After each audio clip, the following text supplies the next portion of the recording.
Gandhi project పనుల వల్ల ప్రభావితమవుతున్న Madhu park apartment వాసులకు ప్రభుత్వం శుభవార్త చెప్పింది. గాంధీ భవన్లో media committee chairman సామర్ Rammohan Reddy మాట్లాడుతూ మధు పార్క్ అపార్ట్మెంట్ బఫర్ జోన్లో ఉందని స్పష్టం చేశారు.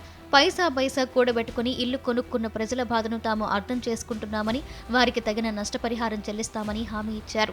ప్రస్తుతం అక్కడ గవర్నమెంట్ వాల్యూ ప్రకారం చదరపు అడుగుకు 3,000 రూపాయల ధర ఉండగా ప్రభుత్వం 5,000 రూపాయలు ఇస్తుందని వెల్లడించారు. గాంధీ ప్రాజెక్టుకు ఈ అపార్ట్మెంట్కు ఎలాంటి సంబంధం లేదని వస్తున్న పుకార్లను ఆయన కొట్టిపారేశారు.